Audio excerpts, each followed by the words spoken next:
You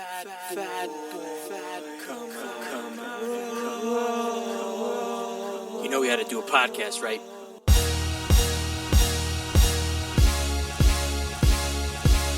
What's your name, fat body? Of course, you were looking food. What the hell? I'm not fat. I'm big boned. I'm gonna eat it. You owe me for one jelly donut! Fat motherfucker. Listen to it. My wife said no one's gonna listen to us. I've got bigger titties than you do! Bullshit, because nobody fucking had geese back at that point for a bigger guy. I'm not everyone's cup of tea, but I might be somebody's shot of whiskey. You can't think about, hey, I need to lose 100 pounds, and think about winning that day. Fucking, I want a cheeseburger and a milkshake.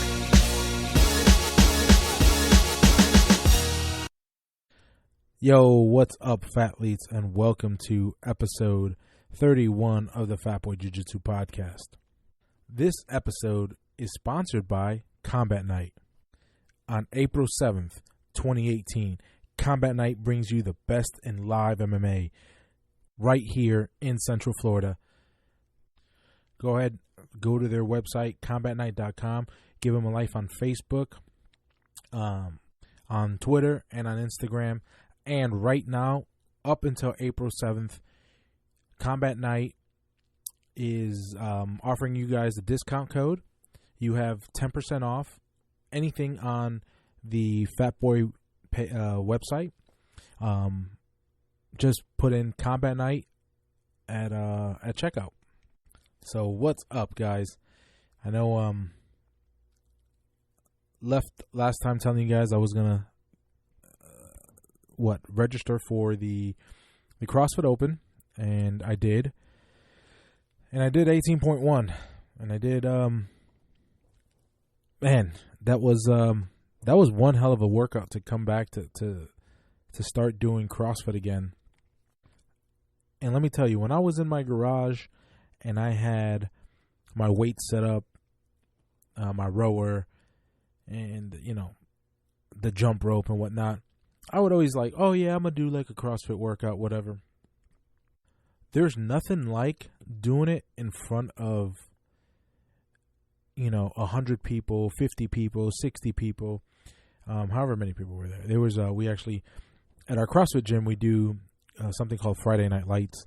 And during the Open, every Friday is when you can do it beforehand if you want on Thursday or right after they announce the workouts on Thursday or Friday morning. But typically Friday nights from like 4 or 5 on, they just put on heats.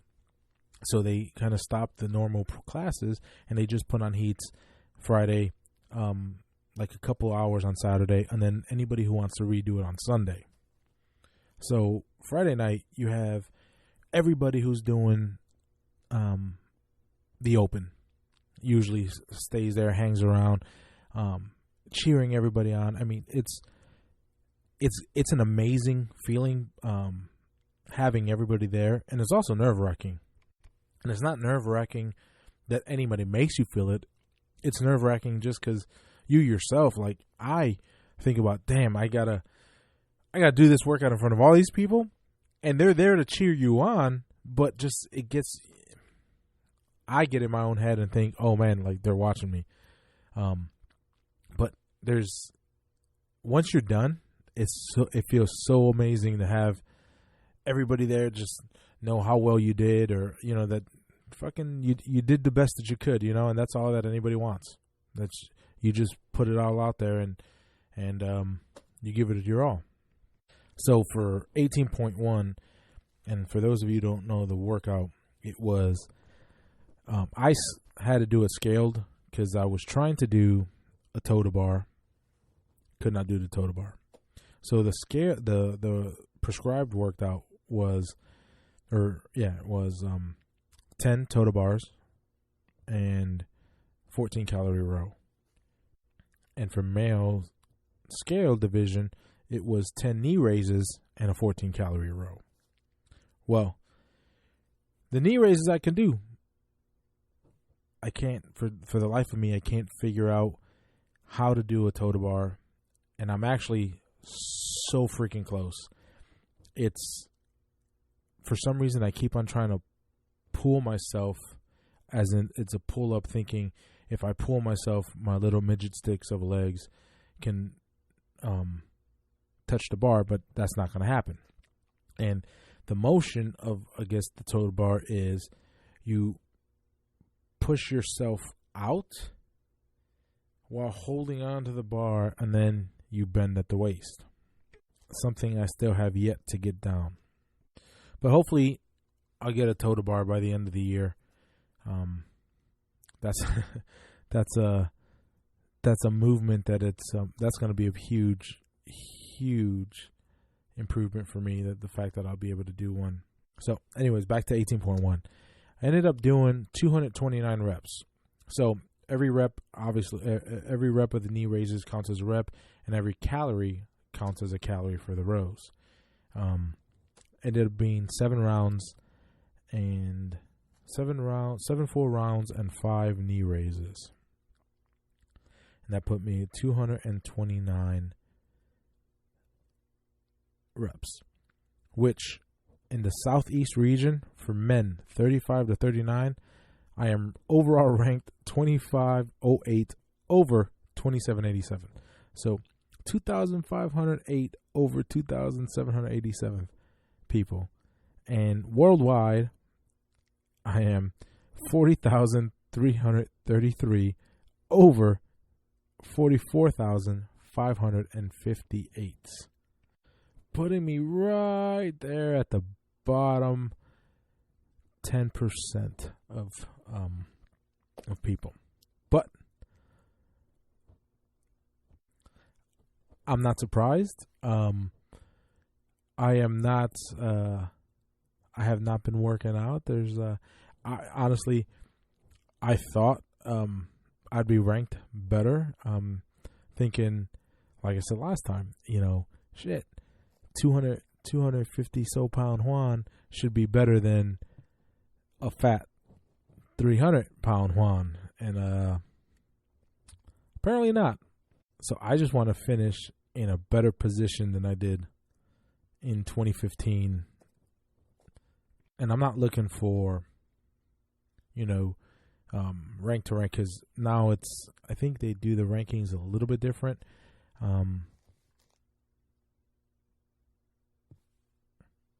Because of the 35 to 39 age bracket. But I just want to be percentile better than I was last time. And I now only have 3 workouts left. This past Friday did 18.2, and 18.2 consisted of the rounds were dumbbell squats and bar facing burpees. And it was 1, then 2, then 3, all the way to 10. So it's technically 110 reps all together. 55 dumbbell squats, 55 bar facing burpees.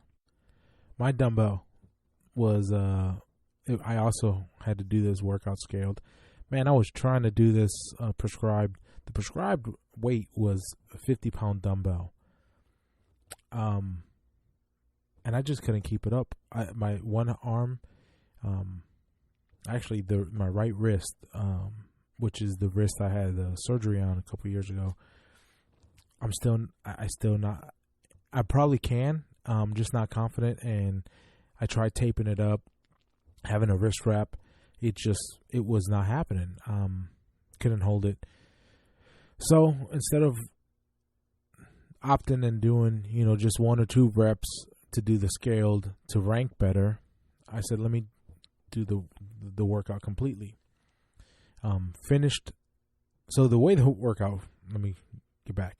18.2 is set up. So you do dumbbell squats, bar facing burpees. You have a 12-minute time cap. If you finish within those first 12 minutes, you have the remaining of the 12 minutes to bust out a 1 rep max clean. If you fail to complete the workout, you don't have to do the cleans. You don't get to do the cleans. Your punishment for not finishing is not doing the clean. And so you have two things you want to do. You want to get to do the clean, so you want to do the workout as quick as you can, but you also want to be able to clean as much as possible, because that's the tiebreaker if you and another athlete have the exact same time. So I ended up finishing 18.2 and 11.04, and I hit a ginormous, horrible 115 clean. I tried right after for 135, wasn't happening. And yes, I know it's a 115 clean is not a lot. It's actually very weak. But I guess that's just something else to work on, to raise up all my lifts. And as a matter of fact, my lifts they all feel different, and it's because I've lost so much weight that I have to relearn the lifts. My body mechanics has completely changed from what I remember. Case in point, cleans.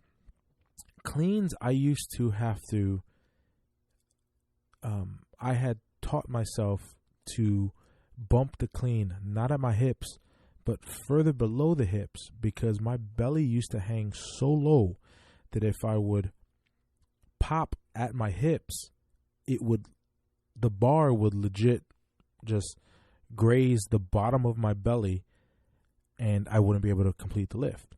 So I would actually pop mid to high thigh is where I taught myself how to pop the weight on over and to clean. And now, how do I put this? When, most of my body has gotten smaller, so if I try to pop there, I'm actually intentionally hitting myself somewhere where it doesn't feel so good. It's actually quite painful. So I have to kind of just relearn everything. And for those that are wondering, my previous 1 rep max clean was 165, which is, it's only 50 pounds heavier than what I just did, but it's still 50 pounds. So besides that, I don't know if you guys saw, but I was actually lucky enough to go to 2 weekends or last weekend to the UFC Orlando at the Amway Center. And man, what a freaking card that was. That was an awesome card. What I don't understand is how some people don't go and enjoy the entire card. It's still, man, so many people have this whole boxing thing and they don't show up until halfway into the night. And it's so crazy. Some of the best fights were the undercard. As usual, these undercard guys, they bring it. And one of my favorite fights was Albert Morales versus Manny Bermudez. It was should have been the first fight past prelim. The jiu-jitsu transitions were awesome. My man ended up giving up a guillotine, but it was pretty spectacular. My man Manny Bermudez, he came out to just the two of us. It was hilarious. Now I'm talking about fights that are over a week old, because last night, didn't I see any of the fights last night? I had a Cub Scout camp out with, obviously with my son and my nephew.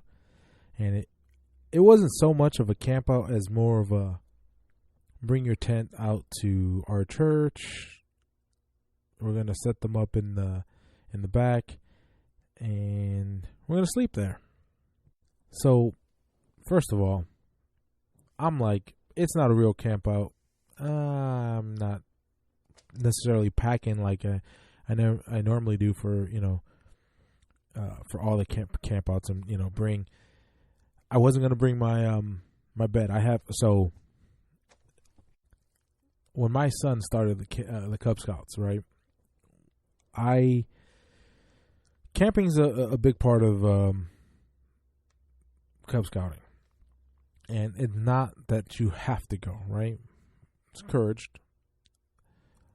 So, knowing that I would be going camping, and being at that time over 350 pounds, it was like 370, 380. Sleeping on the floor was like not going to happen, and there's not many cot makers who make cots for people that are over, close to 400 pounds. However, I have found a few now on Amazon and eBay. They seem pretty legit. There's one of them. They got like 8-9 people standing on this one cot. Now, even if it's just for that photo, it's pretty legit that it actually stood. So, what I ended up doing, because I didn't want to find and I was like, I didn't want to sleep on a cot, right? Cots aren't really that comfortable. So I ended up finding this this Coleman air mattress, and it's an elevated air mattress. So you just put this air mattress in this little bed sheet type thing that's sewed on to this cot, basically. Well, while it's great, the problem with that thing is it's noisy as shit. You hear the air mattress every time you move. But the weight limit was like 600 pounds. And I go, oh shit, that's great. Me and Uriah, that's not 600 pounds. No way. I prided myself that, I can sleep on there with my son and we'd be nowhere near the weight limit.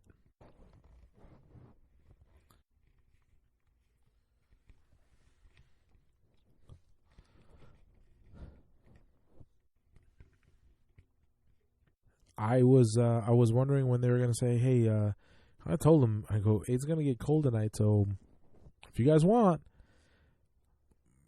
we can go home and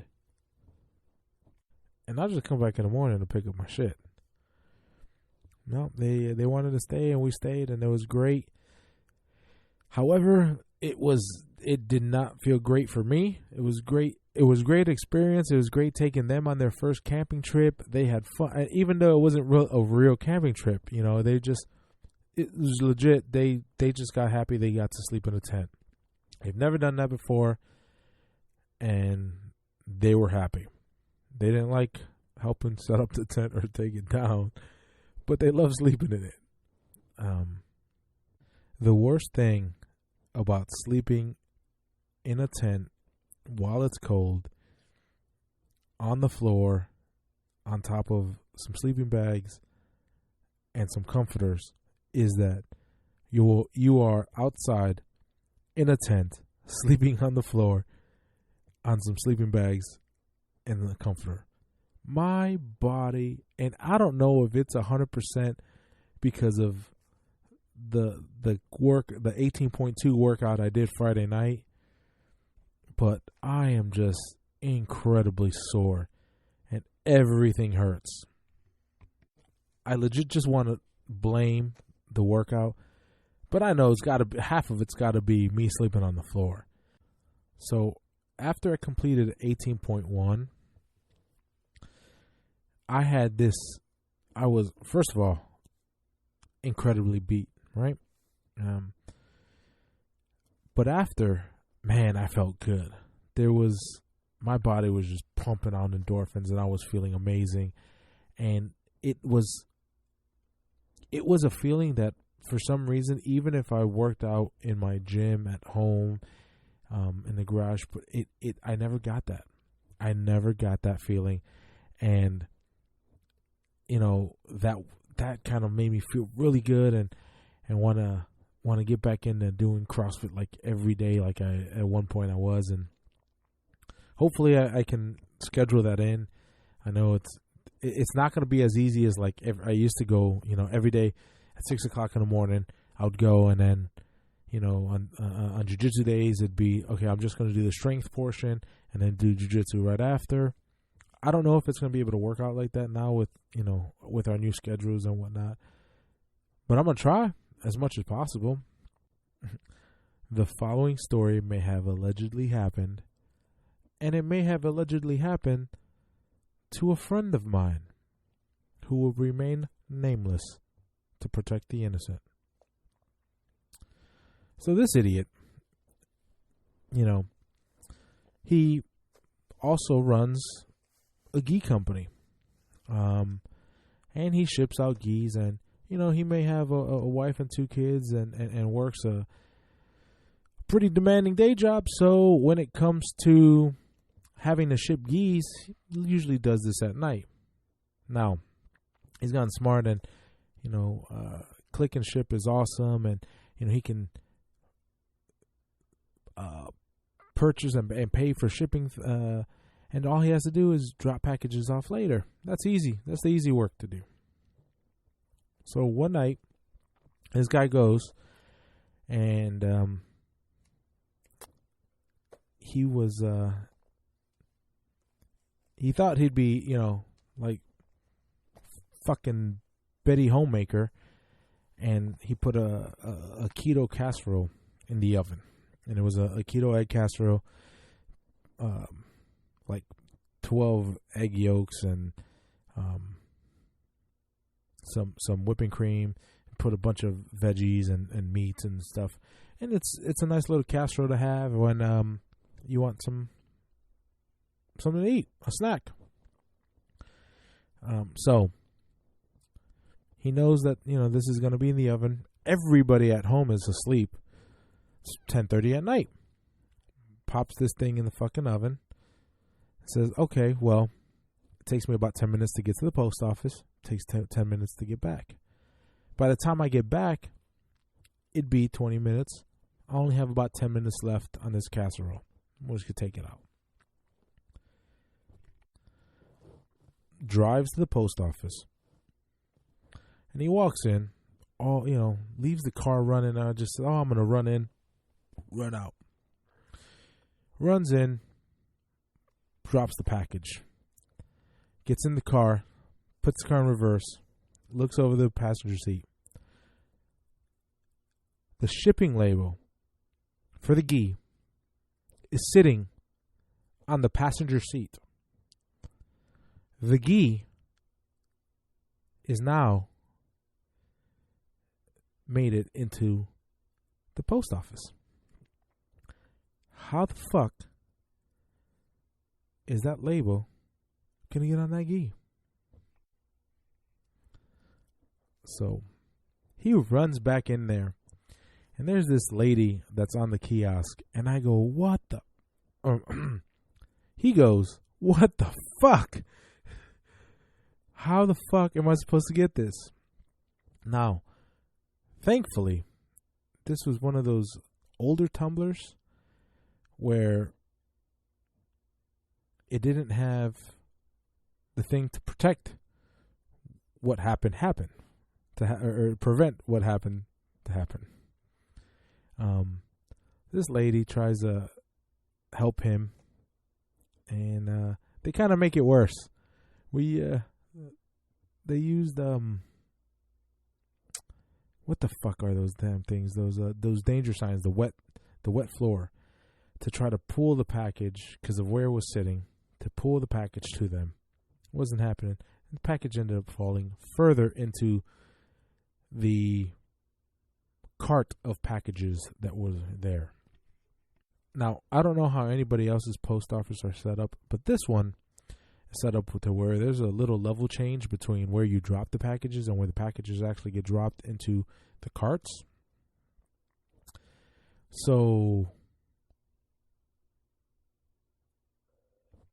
in my man's infinite wisdom, he waits for the lady to leave because they weren't getting anywhere. Now, mind you, 15-20 minutes has already passed. So this casserole is fucking about to burn. Stressing himself out, he said, fuck, I gotta get out of here. And and he shimmies himself down the package chute. And it's not a long package chute, but the distance is about a 2-3 foot drop difference. So while trying to hold on with his feet, kind of shimmies into the tumbler, grabs a package, pulls the package out of the clutches of those people who have it, and probably committed allegedly some felonies. Who knows?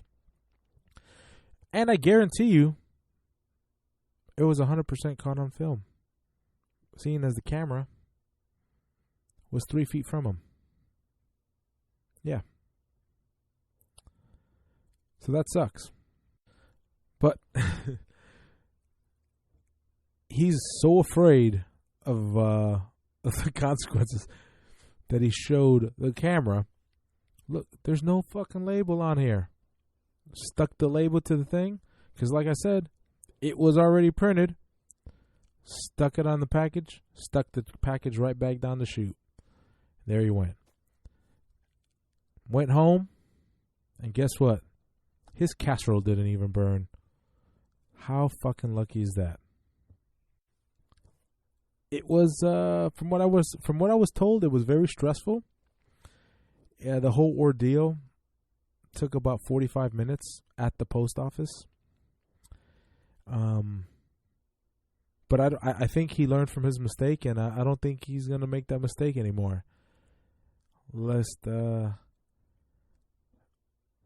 Man, I would hope somebody sees this video and, puts it out there, because that'd be fucking hilarious. Because I know I know he fought with that damn thing for a while. Other than that, what? I have right now the biggest nostalgic moments, and I'm loving it. I don't know if I mentioned this, but I ended up picking up a 93 Volkswagen Passat. Now, I don't need another car, obviously. I already have the other project car. But I picked up this one so I can take the motor out and swap it to the Cabrio. But once I picked this car up, I realized, damn, it's a 25-year-old fucking car, but it's in actually pretty decent shape. And I have such an affinity for Volkswagens that I'm like, man, I don't want to rip this fucking car, this motor apart yet. I don't want to, destroy this fucking car. It's a 25-year-old car, and my power windows still work. All of them. The pneumatic locks on a 25-year-old Volkswagen still work.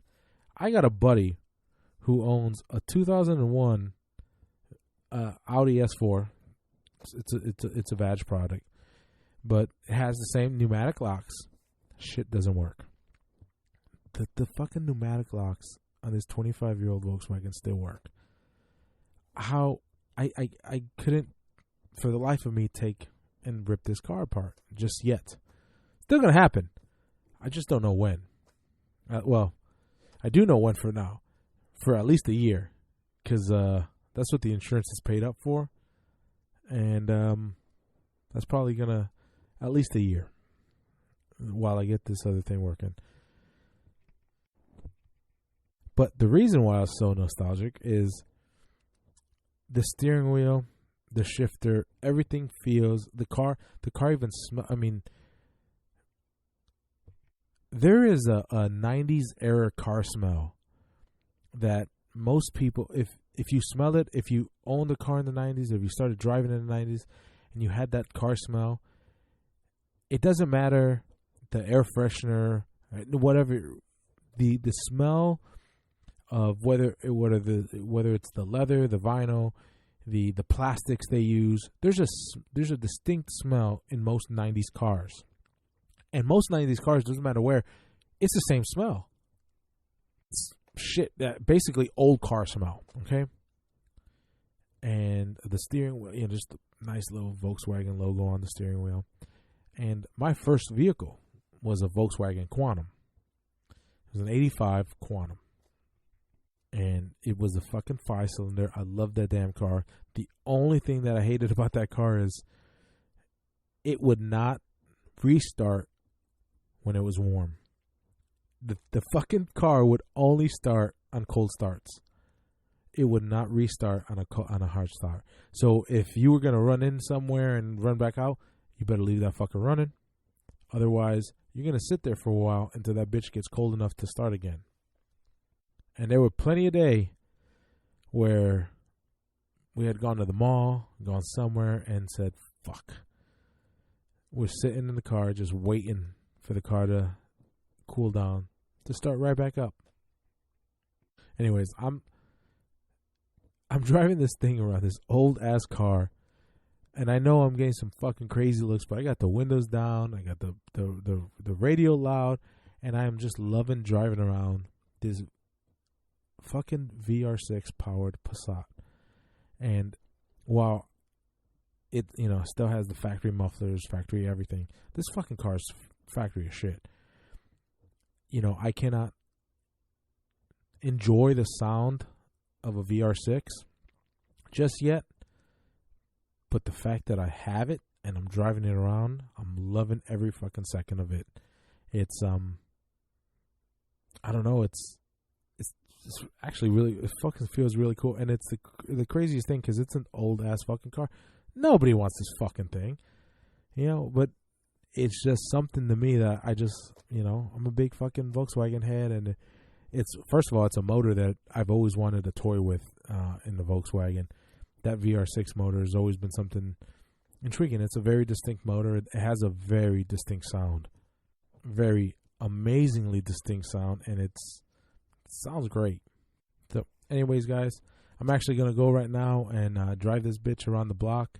So peace out. Tell me what you guys thought about Black Panther. I watched it. I loved it. Wakanda forever, y'all.